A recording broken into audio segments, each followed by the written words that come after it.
ফ্রিতে আপনারা ডায়মন্ড ছাড়াই কীভাবে ফ্রিতে আপনাদের ইমোতে গান অ্যাড করতে পারেন।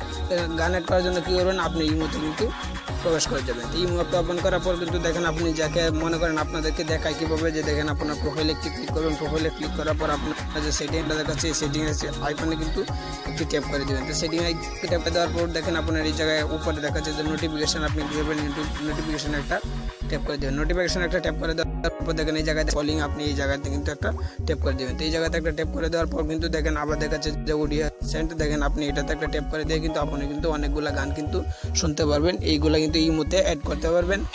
এই যে দেখেন ইমোতে অ্যাড করার জন্য আপনি দেখেন অনেকগুলো কিন্তু গান কিন্তু চলে এসেছে। এই ইমোতে গান অ্যাড করার জন্য কিন্তু এই জায়গাতে যদি আপনি গান অ্যাড করেন তাহলে কিন্তু আপনার ডায়মন্ড লাগবে। ডায়মন্ড দিয়ে কিন্তু আপনি কিন্তু গানটা কিন্তু সেট করতে পারেন। তো আজকে আপনাদেরকে দেখাবো কীভাবে আপনারা ডায়মন্ড ছাড়া ফ্রিতে কীভাবে অ্যাড করতে পারেন। তো ফ্রিতে অ্যাড করার জন্য কী করবেন, আপনি ইমোতে চলে আসবেন। ইমোতে চলে আসার পর দেখেন আপনি আপনার একটা বন্ধু যার ফোনে গানটা অ্যাড করা আছে, আপনার যে গানটা ভালো লাগে, দেখেন আমি একটা ফ্রেন্ডকে কিন্তু আমি কল করলাম। কল করার পর দেখেন কিন্তু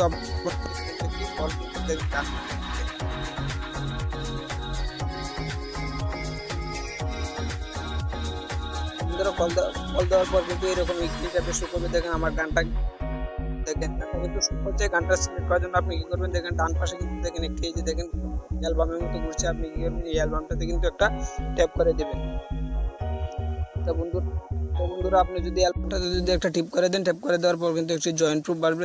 জয়েন্ট প্রুফে কিন্তু ক্লিক করে দিলে কিন্তু আপনার আমি কিন্তু দেখেন যে এই জায়গায় কিন্তু দেখাচ্ছে জয়েন্ট প্রুফ। আপনি জয়েন্ট প্রুফে সেট করে দেন তাহলে কিন্তু আপনার গানটা কিন্তু অটোমেটিকলি কিন্তু সিলেক্ট হয়ে যাবে। এইভাবে কিন্তু আপনারা কিন্তু এই মুহূর্তে গান কিন্তু সিলেক্ট করেন। তো আশা করি বুঝতে পারছেন। যদি না বুঝেন নেক্সট টাইম পরবর্তী কোনো ভিডিওতে আবার বুঝিয়ে দেওয়ার চেষ্টা করবো, কমেন্টের মাধ্যমে বলবেন। তখন ভালো থাকেন, সুস্থ থাকেন। আজকে এই পর্যন্তই। নেক্সট টাইম পরবর্তী কোনো ভিডিওতে আবার দেখা হবে। যদি না বুঝেন কমেন্টের মাধ্যমে অবশ্যই জানাবেন।